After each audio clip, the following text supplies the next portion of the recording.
I think the water is here, the malt is here, and the hops is like right here. So it's gonna be a pretty good layering.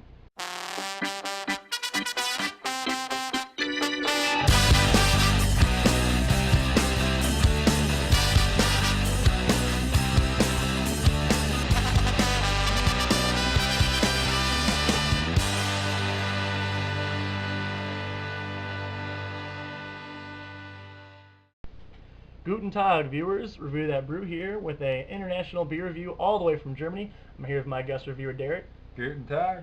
And we're going to be diving right in on this. This beer is directly imported from Germany. We found it at our local beer store. And it took a very long hot air balloon trip to get here. As per the box, it was a very, very far hot air balloon trip. I could not imagine how much fire they used to get that thing going.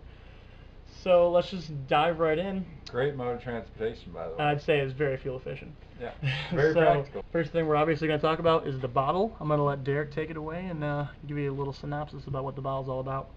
Well, the first thing you'll notice is it's a very different shape from most beer bottles, and I don't know what the purpose behind that is, but it makes it unique. And what really caught our eyes when we were picking out a beer to review is the whole cap type thing, the flip top, I guess. It's just unique. I've never seen it on any American beer, and it really struck us as, hey, this is something we gotta at least try. And the label itself on the front of the bottle, I would say, is very basic. Just shows a building, some words written in German, and whatever this happens to be, maybe a field with a little bug or something right there. But other than that, I mean, nothing real out of the ordinary. Just on the cap, it's painted on there, and that's pretty nice, I guess. So I think we're going to dive right in. We're going to get these puppies open. We're going to talk about the look, the head, and all that business. Alright, so the first thing that bothers me about this bottle is the practicality of the whole thing. If you had never opened a bottle like this before, would you know how to open it? And I'm going to figure that out right now. I have never seen one of these before, except maybe once or twice on the internet. I've never, held one in real life, so I'm going to rip up the label here. Just kind of look at it. It looks delicate. I mean, it looks like you don't want to just start prying on this and ripping this open. I mean, and I'm sure someone out there is probably going to be laughing, someone that's dealt with this before. But I mean, to be honest, the first time you saw this, if no one told you how to do it, what would you do? Would you tug on the taps? So the first thing I feel like I want to try is just pull on the cap, but it just doesn't seem to do anything. And I want to yank up on this, but you can't really get your finger in there, so like I'm going to kind of just, oh god.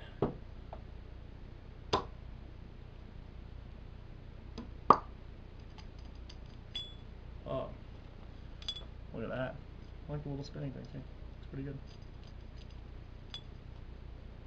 Well, I've already ripped my label off, so that part's out of the way. And my first instinct when seeing this type of bottle was just to put my fingers under it and kind of pry it. So I guess we could try like that, see if that works.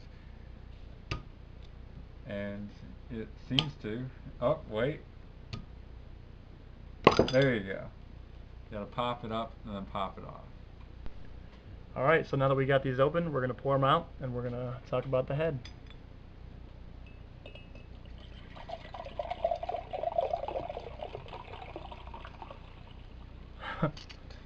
Or let's not talk about the head. Oh wow.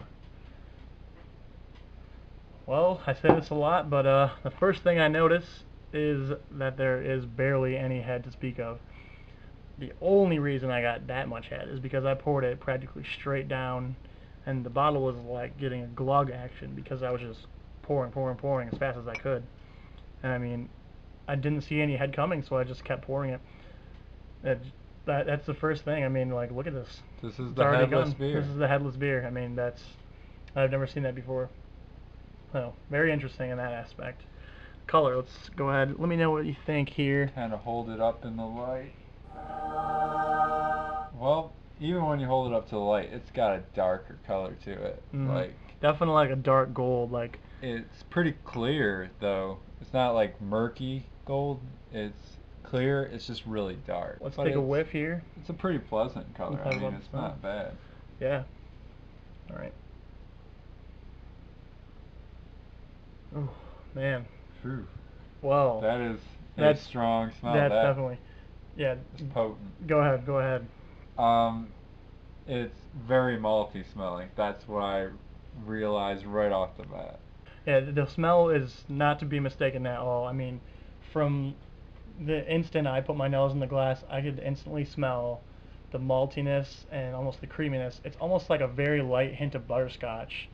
Like if you ever had maybe like a butterscotch coffee, it's got that maltiness flavor, sort of creamy, but it's still got a little bit of sweetness. You can definitely smell that right away. Oh yeah. I think it's pretty interesting, and with it being this invoking, I'm definitely gonna do the taste test right Oh away. yeah. I'm looking I don't forward to I it. don't want to wait much longer. Cheers. Cheers.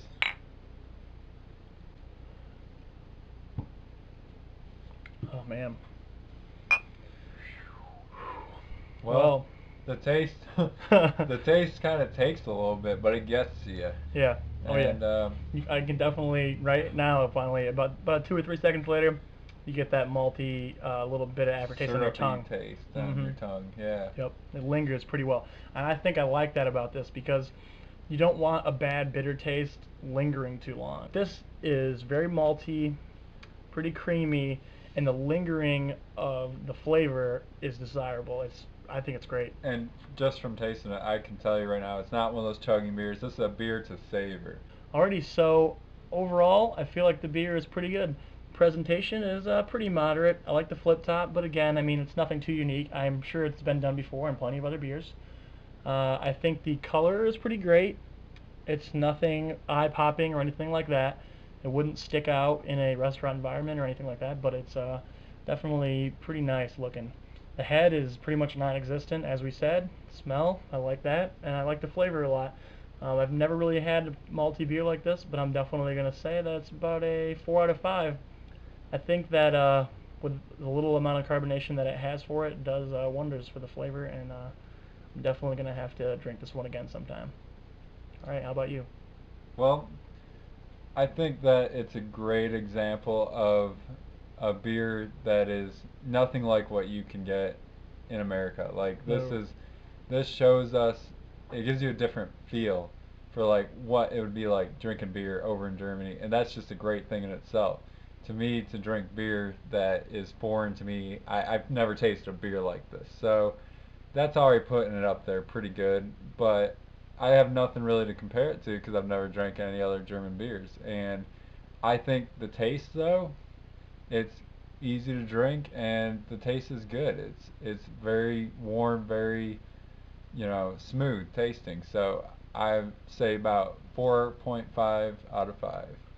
All right, so I'm just going to wrap this up by saying thanks for watching, and I hope you decide to try Schwelmer Bernstein sometime in the future. It's a great tasting beer. Or if you're feeling real adventurous, just go have one now, Alrighty, like I'm I'm going to going have to. myself one right now as well. Be sure to comment, rate, and subscribe, and thanks for watching.